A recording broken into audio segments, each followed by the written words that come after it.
There's nothing that says I love you more than giving your boyfriend an old-fashioned on the beach. It's true love in its purest form.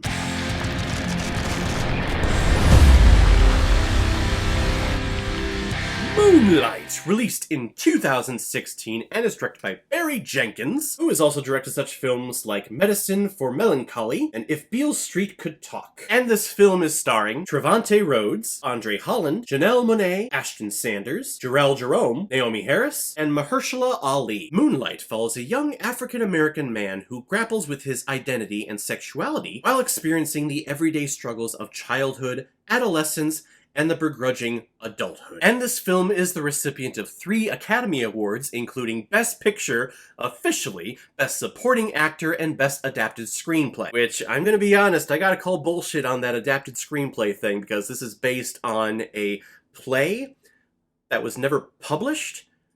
I believe the work has to be published in order for it to be adapted and fall under that category. So if anything, this should have won Best Original Screenplay, in my opinion. And then films like Arrival or Fences should have won for Best Adapted Screenplay that year.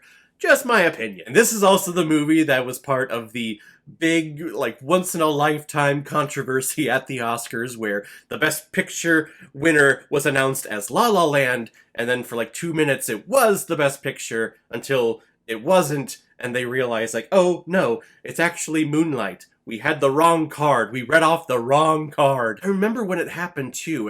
When all of it happened and they said La La Land, I was super happy because that was my pick for Best Picture that year. But I remember having this gut feeling like something was gonna happen, or something like this was gonna happen. And then all of a sudden, here it was. Did they ever announce who was fired over that?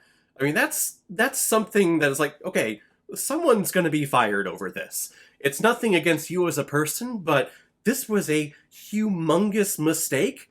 Someone needs to lose their job over this. Oh, whatever though, I'm not going to look it up. Instead, I'm going to talk about this movie, which is a beautiful look at a very difficult time and a very difficult subject for a lot of people, especially of a younger age. Now, I have my own baggage. I am a straight white male, so that's the experience, that's the privilege that I have.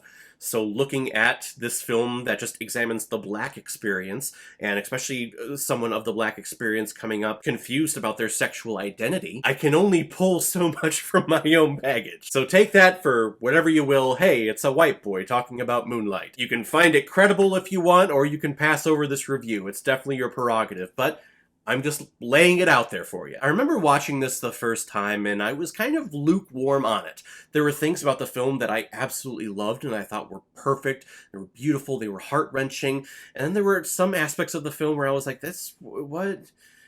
The storytelling device just doesn't really make sense here. And watching it a second time for this review, I still feel the same way. The story structure, or the storytelling device that this film implements, this is 3 different separate chapters in Chiron's life. The first chapter deals when he was very, very young as a kid, Chapter 2 deals with when he was a teenager, and Chapter 3 deals with when he is an adult. Which sounds good on paper, I think, but in execution, it just felt like you hit a wall between each chapter. In particular, the first 2 chapters. This is when Chiron is figuring out himself and figuring out where he wants to go with his life. And then when the screen pops up, he's aged 10 years. And I go, no. I was liking what was happening with the kid. I was liking what was happening with Mahershala Ali. I want to see that connection more. So in terms of satisfying the audience, in the term of storytelling, the plot structure here, it doesn't make sense. Why would you do this? It's terrible. There's a part of me for like the first 5 or 10 minutes of the next chapter that is just so angered inside because I was being groomed for what was happening in the one part of his life, and I wanted to see it, and then nope. It happened, and now we're over here in this chapter of his life. It almost felt a little pretentious, like, oh yes, this is my storytelling device. It's so unique to this film. Come on, that's not cool. But I have a sense that I'm definitely in the minority with that viewpoint on this film, because this film is hailed by many people and by many publications as one of the best films in the last decade. Do I agree with that sentiment? No, it's good. It's just not one of the best that I've seen, sorry. Well, let me talk about the things that I love about this film. Jarrell Jerome, who plays the adolescent version of Chiron, is magnificent. Oh my god, I felt I felt so hard for this kid, this poor adolescent teenager who is hiding just this, what to himself feels like this dark secret inside. He doesn't want to let that out, because if he lets that out, he's going to be bullied and beaten to an inch of his life. And just the obvious depression and sadness, just with his facial reactions alone, he doesn't have that many lines, and it makes sense because he's a quiet teenager. He is struggling with his sexuality and how that has implications on the culture that he is in. There have been articles and there have been interviews of the director saying that the black culture, the black adolescent culture, when you are a man, you're supposed to promote masculinity, and to do that, you need to promote toughness, and you need to show off your muscles and show aggression. That makes you manly, that makes you tough. And to some degree, that's kind of how my adolescence was too. If you had any feminine or homosexual tendencies as a young boy, as a teenager, you were made fun of and picked on. It definitely happened to me a few times growing up, and it happened to a couple other people in my school growing up as well. And needless to say, I connected with this character so much, and I felt so bad for him. He barely has any lines. He tells the emotion, he tells the story with his physicality and with his facial expressions. This actor is exceptional.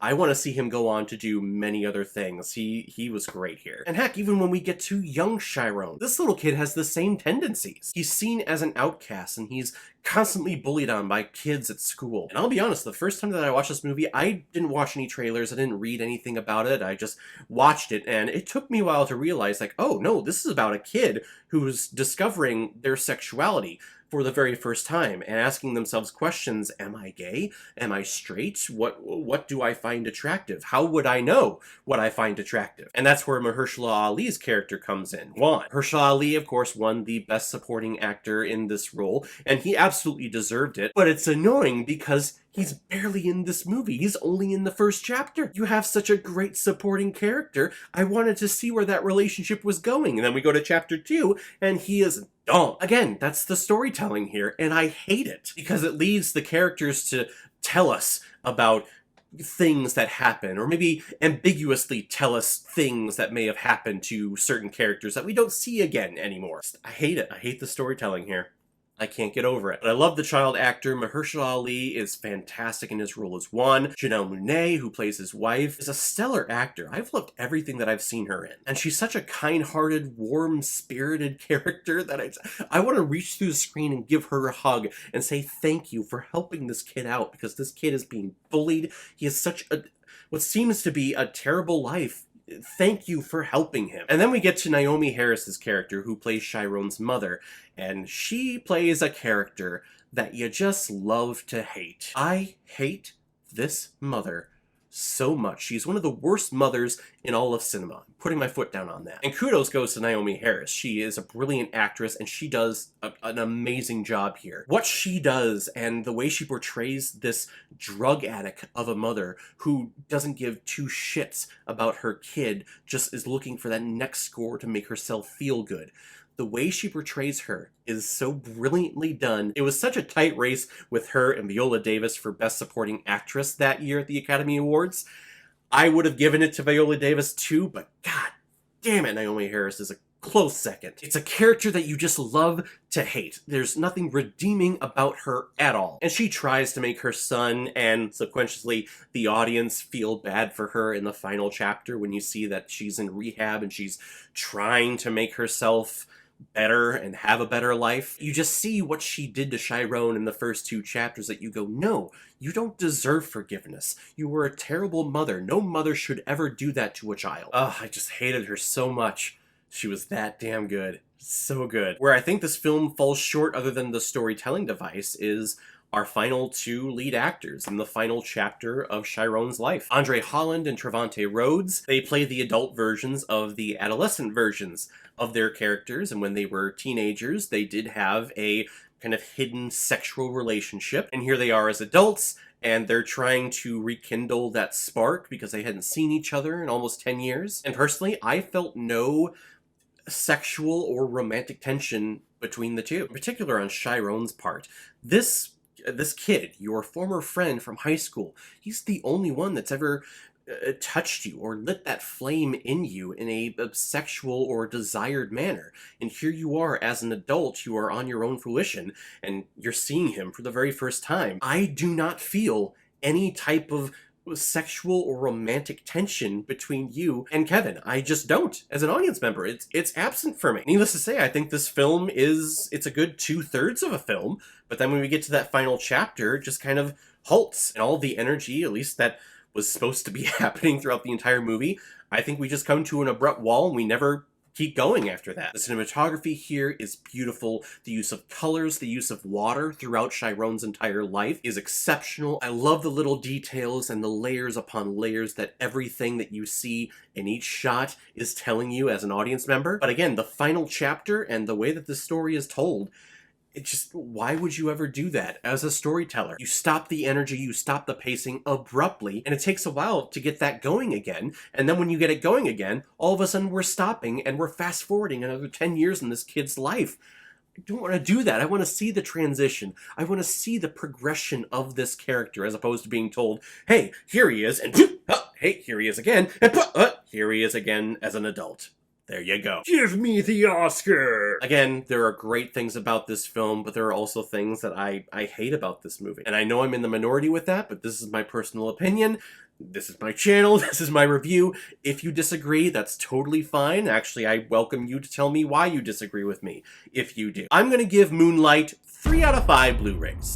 Not exactly what I had in mind, but not bad. Alright guys, now comes my favorite part of my videos where I pick which movie I'm going to be watching next. The next one comes as a screener that I received through gingernutsofhorror.com, a great website where you can go to see reviews and talks about everything that is horror, video games, films, TV shows, anything horror. Head over there if you want to check them out. It's a really, really cool website. You got a lot of great people on there. But they gave me the screener for a film called Anti-Life. And it looks like Bruce Willis is here. And I'm fairly certain that this is like a direct-to-DVD movie for Bruce Willis, which is what he's been loving to do in the last decade because it's a nice little steady income for him, but we'll see if he actually cares in this movie. If any of you have recommendations of films that you want me to review on here, you can leave a recommendation below this video, or go to my Facebook page, my Instagram, or my Twitter, leave your recommendation there, and if I have access to it, I will watch, review it, and give you a shout on the channel. And if you want me to do your recommendation as quickly as I possibly can and bypass the whole random generator that I have here, you can make a PayPal donation on the main page of my YouTube channel.